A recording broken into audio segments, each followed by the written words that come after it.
क्या तुम्हें पता है कि एक बिजनेस स्टार्ट कैसे होता है और बिजनेस स्टार्ट करने के बाद उस बिजनेस को प्रॉफिटेबल बनाकर एक प्रोफेशनल कंपनी कैसे बनाया जाता है? ये तुम में से 90% लोगों को बिल्कुल भी नहीं पता होगा। देखो, बिजनेस स्टार्ट करने से पहले लोगों के माइंड में सिर्फ यही चीज होती है, अगर मेरे पास ज्यादा कैपिटल है तो मैं अपने बिजनेस में ज्यादा इन्वेस्ट कर पाऊंगा, और ज्यादा इन्वेस्टमेंट का मतलब मैं ज्यादा प्रॉफिट कमा पाऊंगा। बिजनेस स्टार्ट करने से पहले तुम्हारे पास ज्यादा कैपिटल होना नेसेसरी नहीं है। एक अच्छा बिजनेस स्टार्ट करने से पहले तुम्हारे पास ये चीजें होना बहुत इंपॉर्टेंट है। अगर तुम्हारे पास ये चीजें हैं तो तुम अपने बिजनेस को सही डायरेक्शन दे पाओगे, और अगर तुम्हारा बिजनेस सही डायरेक्शन में चलता जाएगा तो तुम्हारा बिजनेस ऑलरेडी प्रॉफिट कमाने लग जाएगा। तुम्हें बिजनेस स्टार्ट करने से पहले बहुत सारा पैसा नहीं चाहिए। बिजनेस स्टार्ट करने से पहले तुम्हारे पास क्लियर सोच यानी एक विजन होना चाहिए। सबसे पहले तुम्हें ये सोचना है कि आखिर तुम्हें बिजनेस करना है तो किस चीज का करना है, और उसे करने का सबसे सस्ता और सही तरीका क्या होगा। एक बार विजन पता कर लेने के बाद तुम्हें सिर्फ प्रॉफिट के पीछे भागना नहीं है। अगर प्रॉफिट के पीछे भागोगे तो जल्दी थक जाओगे। तुम्हें अपने बिजनेस को लेकर फ्यूचर प्रिडिक्ट करना है, मतलब कि तुम्हें पहले से ही ये सोचना पड़ेगा, अगर मेरे बिजनेस में कोई प्रॉब्लम आती है तो मैं उसे सॉल्व कैसे करूंगा, अगले 5 साल तक मेरे बिजनेस को कितना प्रॉफिट कमाना है। ये चीजें सोचकर तुम्हें खुद से अपने गोल सेट करने पड़ेंगे, और बिजनेस को सही डायरेक्शन मिलने का फर्स्ट पार्ट यही से आएगा। लेकिन बिजनेस स्टार्ट करने से पहले तुम्हें बिजनेस का ये 3 कैटेगरी जानना चाहिए। फर्स्ट है सोल प्रोप्राइटरशिप। सिंपल लैंग्वेज में सोल प्रोप्राइटर के अंदर बिजनेस का सिर्फ एक ही ओनर होगा। अगर तुमने सोल प्रोप्राइटरशिप बिजनेस ओपन किया है तो उस बिजनेस का सिर्फ तुम ही एक ओनर होगे। नेक्स्ट है पार्टनरशिप फर्म। अगर तुम अपने दोस्त या किसी के साथ मिलकर एक बिजनेस स्टार्ट करते हो तो वो बिजनेस पार्टनरशिप कहलाएगा। उसका प्रॉफिट और लॉस दोनों में इक्वली डिवाइड होंगे या फिर कैपिटल के हिसाब से। थर्ड है प्राइवेट लिमिटेड कंपनी, एक रजिस्टर्ड कंपनी। इसके अंदर मिनिमम 2 डायरेक्टर होते हैं, दोनों की लायबिलिटी लिमिटेड होती है। इसके अंदर सेपरेट लीगल आइडेंटिटी होती है।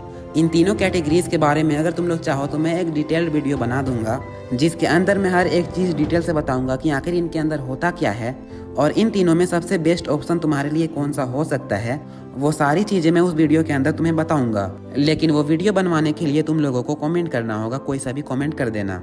तो अब बिना टाइम वेस्ट किए वीडियो को आगे बढ़ाते हैं। नेक्स्ट स्टेप तुम्हारा ये होगा कि मार्केट को समझना कैसे है। मार्केट को समझना एक बिजनेस के लिए सबसे इम्पोर्टेंट बात होती है। इसके लिए तुम्हें मार्केट में काफी रिसर्च करना पड़ेगा, ये जानने के लिए कि आखिर बाजार में किस चीज का भाव है। एग्जाम्पल के तौर पे मान लो, अगर मार्केट पे चप्पल ज्यादा बिकती है और तुमने सिर्फ ये देखकर चप्पल बेचना स्टार्ट कर दिया, चप्पल बेचने वाले लोग काफी प्रॉफिट कमा रहे हैं, उनका चप्पल ज्यादा बिक रहा है, यानी अगर मैं भी चप्पल बेचना स्टार्ट कर दूं तो मेरा बिजनेस भी चलेगा और मैं भी ज्यादा प्रॉफिट कमाऊंगा। तो यहाँ पर तुम फंस जाओगे और तुम्हें काफी लॉस होगा, क्योंकि जो चीज तुम सोच रहे हो वो आगे के 10 व्यापारी और सोचे होंगे, और वो भी तुम्हारी तरह चप्पल बेचने लग जाएंगे और तुम्हारा कंपटीशन ज्यादा बढ़ जाएगा, जिसके बाद ना तुम अपने सामान को बेच पाओगे और ना तुम्हें प्रॉफिट होगा। सिंपल लैंग्वेज में मैं तुमसे बस यही कहना चाहता हूँ, दूसरों को देखकर अपना सामान बेचना ये मार्केट रिसर्च नहीं होता है। मार्केट रिसर्च का मतलब होता है कि लोगों को क्या चीज की जरूरत है, इस चीज का पता लगाने के बाद उन्हें वो चीज उपलब्ध कराना। नेक्स्ट, बिजनेस खड़ा करने के लिए तुम्हें जिस चीज की जरूरत है वो है स्किल एंड नॉलेज। एक बिजनेस सिर्फ आइडिया से नहीं चलता, उसके लिए तुम्हारे पास कम से कम बेसिक नॉलेज भी होनी चाहिए, और स्किल में तुम्हारे पास मार्केटिंग, अकाउंटिंग और कम्युनिकेशन स्किल होनी चाहिए। मार्केटिंग करना कैसे है ये तो मैंने तुम्हें बता दिया है, लेकिन अगर तुम्हें अकाउंटिंग समझ नहीं आती है तो तुम्हें प्रॉफिट या लॉस हो रहा है ये तुम कैसे पता करोगे। तो थोड़ा बहुत अकाउंटिंग आना जरूरी है, और ये काम करते हुए तुम सीख ही जाओगे। लेकिन थर्ड है कम्युनिकेशन। अभी के टाइम पे काफी लोग इंट्रोवर्ट होते हैं, लेकिन उन्हें भी बिजनेस करना है, बट एक इंट्रोवर्ट के अंदर कम्युनिकेशन स्किल बिल्कुल भी नहीं होती है। इन्हें लोगों से बात करना बिल्कुल भी नहीं आता, इवन मैं भी एक इंट्रोवर्ट हूँ। बट अगर तुम्हें अपने बिजनेस को प्रॉफिटेबल बनाना है तो तुम्हारे अंदर कम्युनिकेशन स्किल होना नेसेसरी है। अगर तुम अपने कस्टमर से बात ही नहीं कर पाओगे तो तुम्हारा सामान आखिर खरीदेगा कौन। तो मैं बस यही कहना चाहता हूँ कि कम्युनिकेशन स्किल डेवलप करना स्टार्ट कर दो। इसके बाद नेक्स्ट स्टेप सबसे ज्यादा इम्पोर्टेंट है, कंसिस्टेंसी।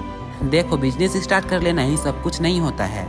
मैक्सिमम लोग बिजनेस स्टार्ट तो कर लेते हैं, लेकिन सिर्फ 6 महीनों के बाद ही जब उन्हें प्रॉफिट नहीं होता है तो वो बिजनेस छोड़ देते हैं। और डिफरेंस यही आता है, आइडिया सबके पास होता है लेकिन डिसिप्लिन बहुत कम लोगों के पास होता है।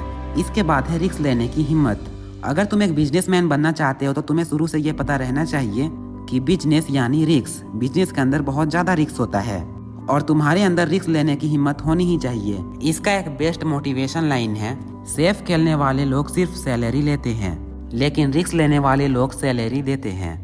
अगर तुम्हारे अंदर ये 5 चीजें हैं तो तुम एक अच्छा सा बिजनेस स्टार्ट कर सकते हो।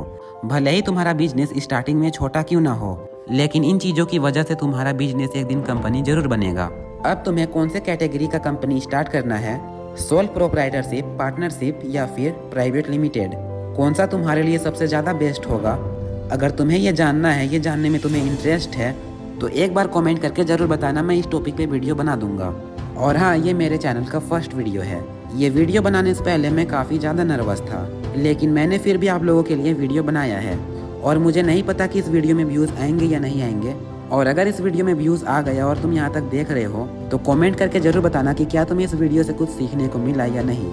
होप ये वीडियो तुम लोगों को पसंद आया होगा। और अगर तुम इसी तरह का वीडियो देखना चाहते हो तो चैनल को सब्सक्राइब करके वीडियो को लाइक कर लेना, और हाँ, बेल नोटिफिकेशन भी ऑन कर लेना।